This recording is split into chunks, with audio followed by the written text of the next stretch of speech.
Muchas gracias, señora secretaria. Tiene la palabra asambleísta Fernando Bustamante. Buenos días a todos y a todas, señora presidenta, señoras y señores asambleístas. Antes de comenzar mi ponencia, quisiera referirme, aunque sea extemporáneo, a algunos elementos del debate que tuvimos hace un momento, porque dicen en relación con el hecho de que el sujeto con el que estamos estableciendo el acuerdo es el mismo, es la República Popular China. Y en algunas de las palabras que se utilizaron, algunos de los conceptos o intentos de conceptos que se quisieron verter, dio la impresión que había algo de malo en el hecho de que nosotros estableciéramos relaciones económicas con grandes potencias. Si ustedes recuerdan, el argumento que hizo el asambleísta Humajinga tendía a ser crítico de la firma de estos acuerdos porque estamos vinculándonos a una gran potencia. Yo quisiera llamar la atención sobre esta forma de razonar, que me pregunto de dónde puede surgir, porque parecería ser que nosotros no debemos obtener créditos o hacer negocios o obtener financiamiento de grandes países, que habría algo inherentemente malo con ello, lo cual me parece una forma de razonar particular, peculiar por decirlo menos. Llamo la atención sobre eso. Tal vez sería virtuoso y bueno que buscáramos solamente asociarnos a países pequeños que no tienen plata. ¿Y qué es malo asociarse a quienes tienen plata? Me pregunto, ¿por qué será esto? ¿Cuál será el problema? ¿Cuál será el tema? Los puntos, obviamente que nuestros socios financieros, comerciales, de ayuda externa, deberán ser quienes tienen la capacidad de ayudarnos, no quienes no la tienen.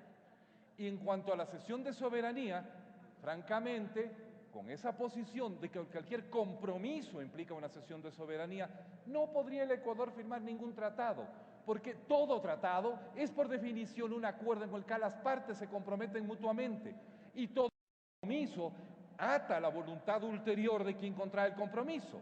Sería como decir que alguien ha perdido su libertad porque ha establecido amistad con otra persona. Y como ustedes sabemos, la amistad es un vínculo que condiciona, pues. Ya no puedo yo hacer lo que a bien tenga respecto a la persona con quien tengo la amistad. Son peculiares formas de razonar sobre las cuales quiero llamar la atención y que es posible que sean traídas a colación en el debate sobre el presente tratado o convenio que estamos tratando de ratificar. Quisiera primeramente señalar, antes de iniciar, una pequeña errata que yo entregué a Secretaría pero no fue leída. Quiero señalar simplemente que el título del acuerdo, cuyo informe ha sido aprobado por la Comisión Especializada Permanente de Soberanía, Integración, Relaciones Internacionales y Seguridad Integral, es, comillas, acuerdo entre el Gobierno de la República del Ecuador y el Gobierno de la República Popular China para evitar la doble imposición y prevenir la evasión fiscal con respecto a los impuestos sobre la renta. Cierre de comillas. Y su protocolo. Este es el título que debe ser utilizado en todo el documento por si acaso eso ha sido entregado a Secretaría, consta en los archivos de Secretaría como errata que tiene que ser corregida eventualmente. Quiero entrar en materia.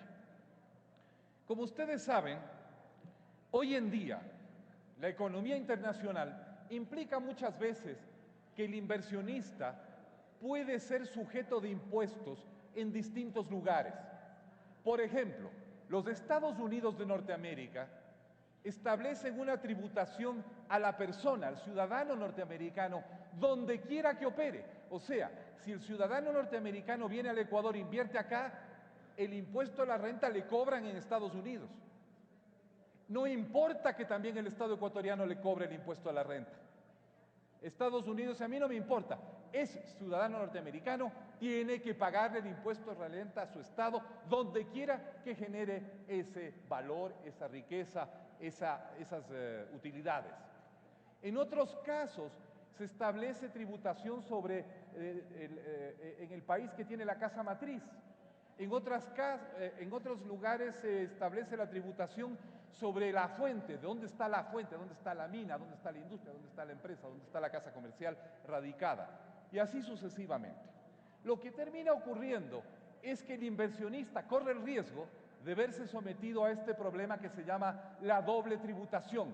Imaginemos el caso de un ciudadano chino que quiere invertir en el Ecuador y no está protegido por un tratado para prevenir la doble tributación. Genera riqueza en el Ecuador, el Estado ecuatoriano le pone el impuesto a la renta, va a China con sus utilidades, le vuelven a poner impuesto a la renta allá. ¿Qué significa eso para esa persona? Que no le conviene invertir en un país que no tiene esa protección. Va a buscar países en donde existe algún convenio con el suyo, mediante el cual no va a tener que pagar 2 veces el impuesto a la renta. O simplemente no va a invertir fuera de su país. A nosotros nos interesa como Ecuador, lamentablemente debo decirle al asambleísta Humajinga, nos interesa como Ecuador que los capitales chinos vengan al Ecuador. Y no solo los chinos. Le voy a dar, por ejemplo, la lista de países con los cuales tenemos convenios de doble tributación. Este no es un asunto solo con la República Popular China. Esta misma asamblea ya aprobó 2 convenios de doble tributación con la República de Corea del Sur y con la República Oriental del Uruguay, que no fueron mayormente objetados. Ahora tal vez son países pequeños, con ellos tal vez sí es virtuoso hacerlo, pero voy a hablar de países grandes con los que estamos negociando, suscribiendo o tenemos vigentes acuerdos de doble tributación. La República Federal de Alemania, que yo calificaría como una economía grande, la República Argentina, el Reino de Bélgica, la República Federativa del Brasil, país grande, presumo, el dominio de Canadá, dominio de la corona británica, país grande en territorio y en economía, tal vez no en población, la República de Chile, el Reino de España, la República de Francia, la República de Italia, la República de México, Rumania, Suiza, etcétera, etcétera. Y estamos negociando o en proceso de renegociación con Alemania, con el Emirato de Qatar, con los Emiratos Árabes Unidos, con Indonesia, con la República Islámica de Irán, con el Emirato de Kuwait, con Portugal, con la Federación de Rusia, etcétera, etcétera. Como ustedes ven, esto no es un caso particular de preferencia o prioridad a la República Popular China, pero es particularmente importante para nuestro país por la enorme magnitud de los capitales que China mueve en el mundo. Tal vez China es la segunda economía mundial, pero ciertamente es el primer prestamista mundial y es la primera fuente de inversiones de este rato. Estados Unidos de América vive su gran déficit, su colosal insolvencia, gracias a los créditos y préstamos que da la República Popular China y a la inversión china en el mundo entero. No sería prudente, no sería sensato que nosotros nos priváramos del acceso a esta enorme fuente de riqueza, de innovación tecnológica y de dinamismo económico, perdiendo la oportunidad de aprobar un tratado como este, perdiendo la oportunidad de dar un incentivo cuando probablemente la mayor parte de los países del mundo corre a ofrecer la posibilidad de un tratado de este tipo con la República Popular para atraer esa enorme masa de excedente económico que la dinámica economía china genera. Nosotros estamos ante un acuerdo que es, voy a dar la idea cuál es muy sencillamente, ya lo he insinuado, es asegurarse de 2 cosas: que los capitales chinos o ecuatorianos, porque es recíproco, no serán sujetos a doble tributación.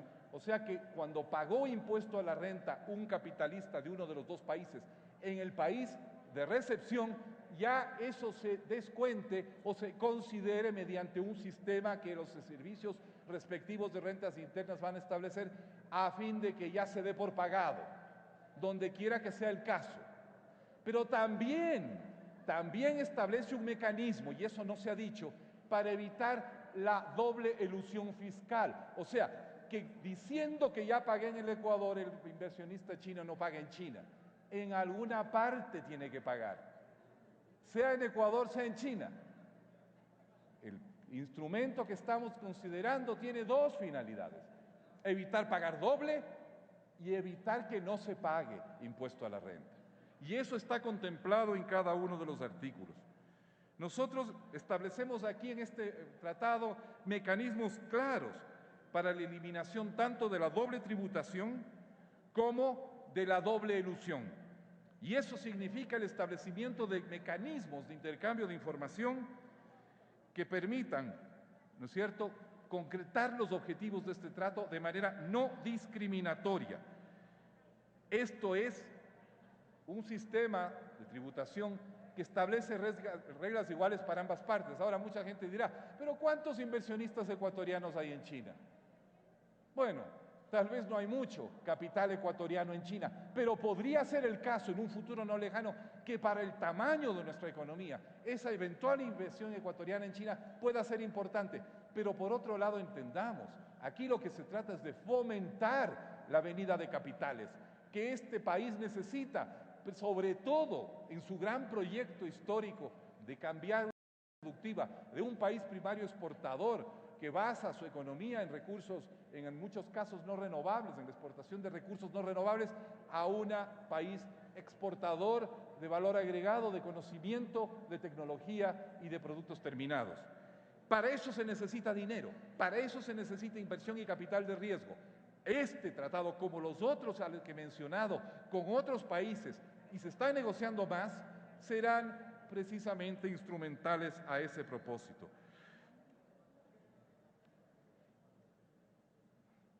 Este acuerdo es además perfectamente consistente con nuestra Constitución y con los propósitos que ella nos establece.